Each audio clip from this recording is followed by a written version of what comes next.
What's up again, everybody? In this video, we are going to spoil 3 versions of the Black Dwarf. Now, I will say one of those versions, the rare, has already been spoiled, but the common and uncommon are up until now completely under wraps, completely secret. So let's take a look at those two, and we're going to do that with Arj and Lucan O'Neill. If you don't know who Arj and Lucan O'Neill, you need to go to Google and then Google rollandthunder.xyz and take a listen to this amazing podcast that they put out. They put out some really, really good Dice Masters podcasts. I think they do it like monthly, maybe even like a couple of weeks at a time, like bi-weekly or something like that. But they are great podcasts, and you should definitely give them a listen. They support the channel via Patreon, and they're going to hang out with us and walk us through the common and the uncommon Black Dwarf. So take a look. Let's rock and roll. I'm excited. So we're going to talk about the Black Dwarf character.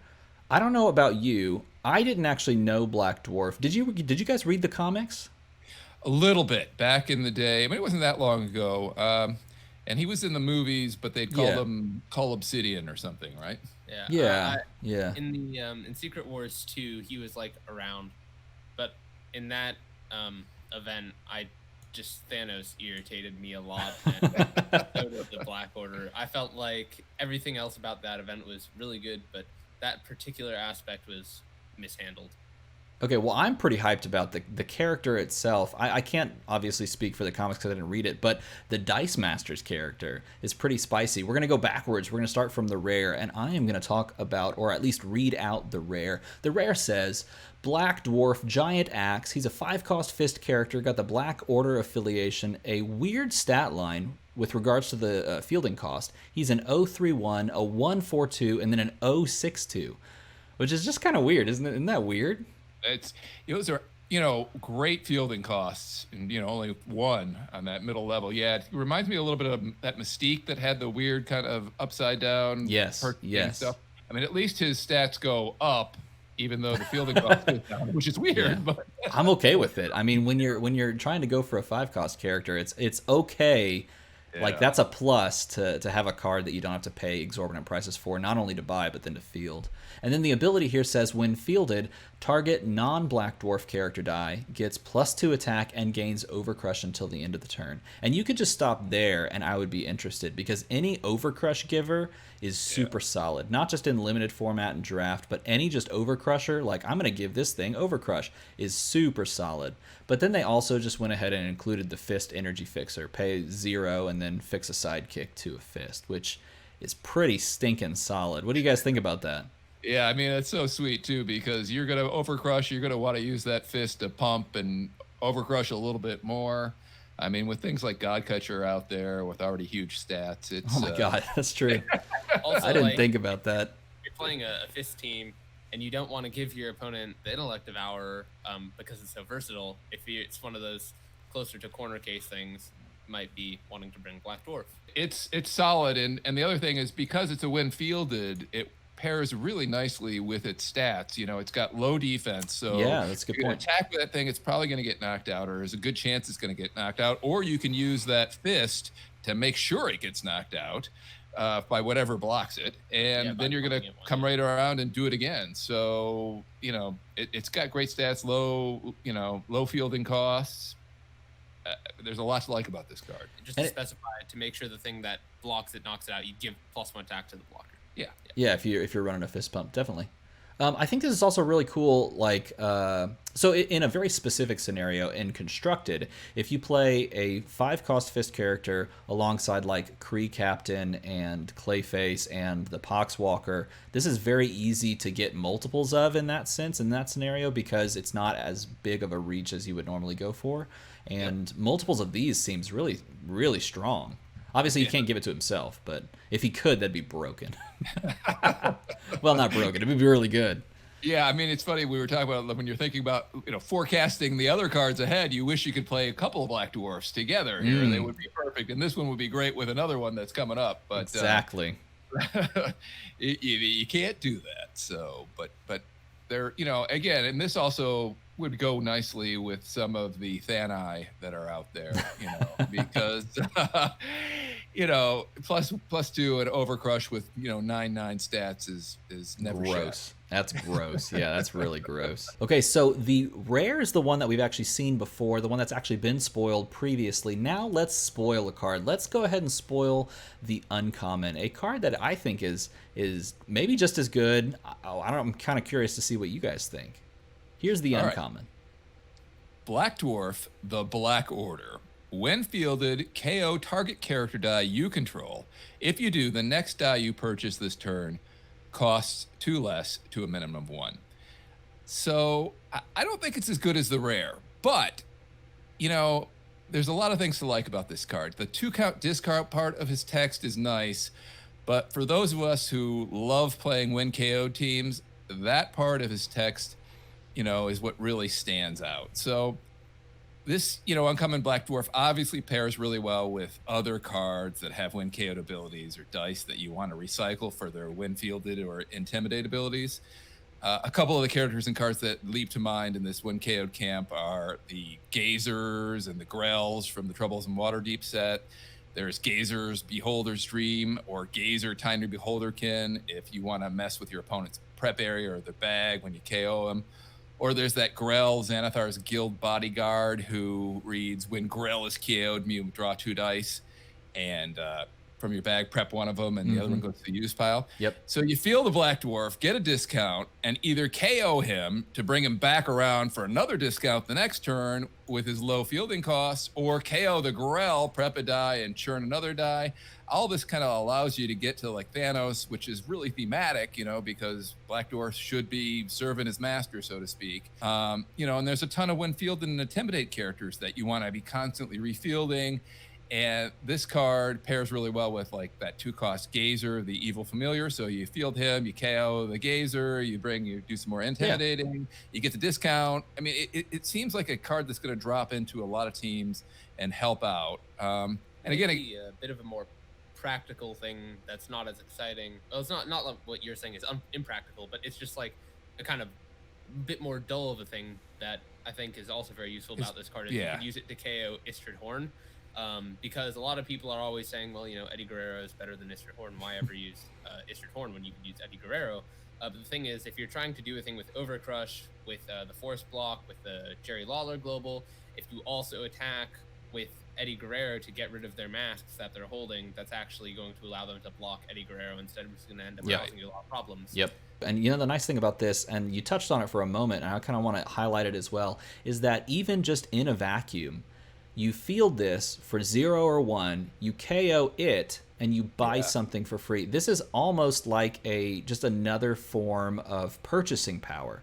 Albeit you have to pay 5 for it, which kind of sucks. That's the problem with it. If this cost like 4, this would be really, really solid. The fact that you have to reach a little bit for it makes it a little bit prohibitive, but once you've purchased this, you can field it, KO it, reduce whatever you want by 2. In fact, maybe you reduce it by 2, and you just start churning them out. And in a vacuum, by itself, this card can work off itself to give you purchasing power, which is really cool. It's like a form of ramp in a way. It really is, and it works well with both of those Yawning Portals, not just comfortable in, but the one that when you field a character, prep a die, because your idea is to KO him and field him the next turn, and then if you're doing that with Yawning Portal, you're also prepping. So you could get a little engine going somehow with him, which I think there's a lot to be used. This is like one of those cards that doesn't jump out like as a win condition, right? But boy, it has a lot of just kind of, it oils the gears of your team a lot. It's certainly intriguing, isn't it? That's why I like it so much. It's one of those that makes you kind of scratch your head and go, I wonder if it can work. It's expensive, but I wonder if it can work. I think it's a cool card. I'm a fan of it. But, I'm also, and this is funny, I'm also a big fan of the common, which means all 3 of these cards are super interesting, and I kind of want all 3 of these cards. And I wish, like you guys had said, I wish we could have all 3 on a team, because all of them do something that's super duper interesting. Let's talk about the common now. The common looks like this. When fielded, replace target character dies replace target character dies printed A with double its printed A on all faces until the end of turn. And this is the one that I think would pair especially well with the rare, because he's going to be great on like overcrushing Jerry Lawler teams, and like, let's say you've got the 8-cost Thanos that proves love for Lady Death. That's one from Pre-Invasion, and he says that he has Overcrush, and then he deals Overcrush damage double. Yep. And if you're playing him with Black Dwarf, that's quite thematic, but the math is really crazy. If you have so crazy. If you have Jerry Lawler global and action die both in your reserve pool, right, which double the damage of blocked or blocking superstar, right? So you field Thanos level 3, you field Black Dwarf, double the printed A of 9 to 18, then you pay a fist for the Jerry Lawler global when you attack. Well, first you got to force block. Right, first you got to force block. Sorry, let's say there's block sidekick and they have nothing else in the field.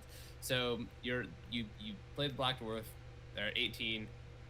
Then you can double that with a Jerry Lawler global, which would put it to 36. Yep. Then you can pay a fist for then you can play the action to double that 36 to 72, and then Thanos' ability, which doubles the Overcrush damage. Yeah, you're right. Yeah, you're right. Doubles the Overcrush damage. 142, which obviously is excessive, but you should still do it. You should definitely do it. In fact, if you do that, you should take a picture. That would be pretty spicy. Just to win a little bit more, right? That'd be pretty spicy. If you're playing like a 100-life game though, and you want to like one turn kill your opponent just to make them extra salty, it's a good way to do that.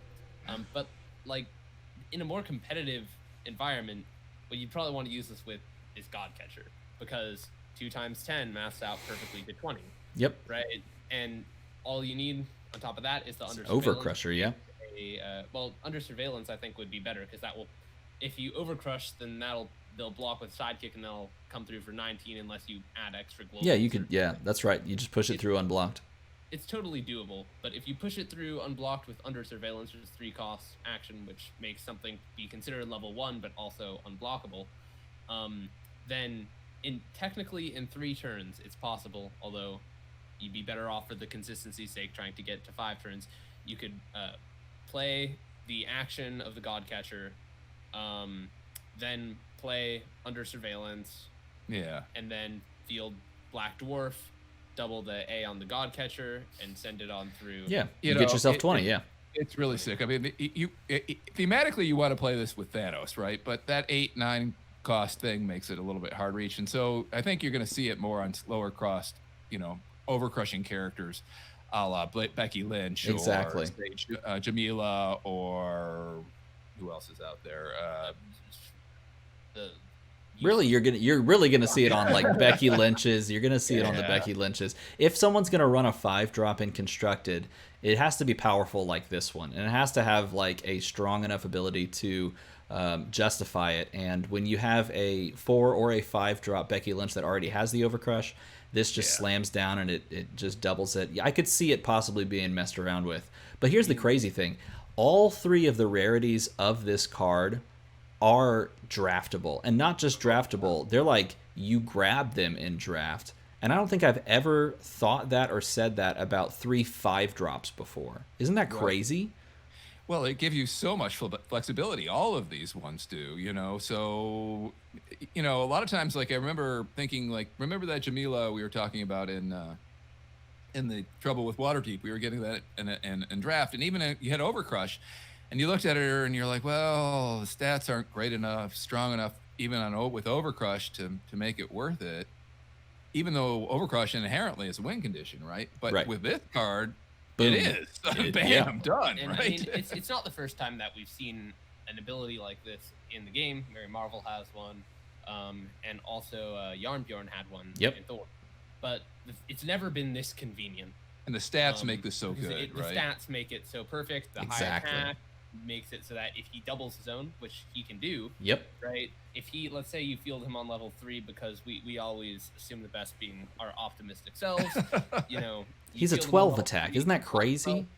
Right. He's still only got 2 defense, which works really nicely. You just swing with him. Let's say conveniently you've got like Paul Heyman, so that you can ping him once, or you've got a attack booster.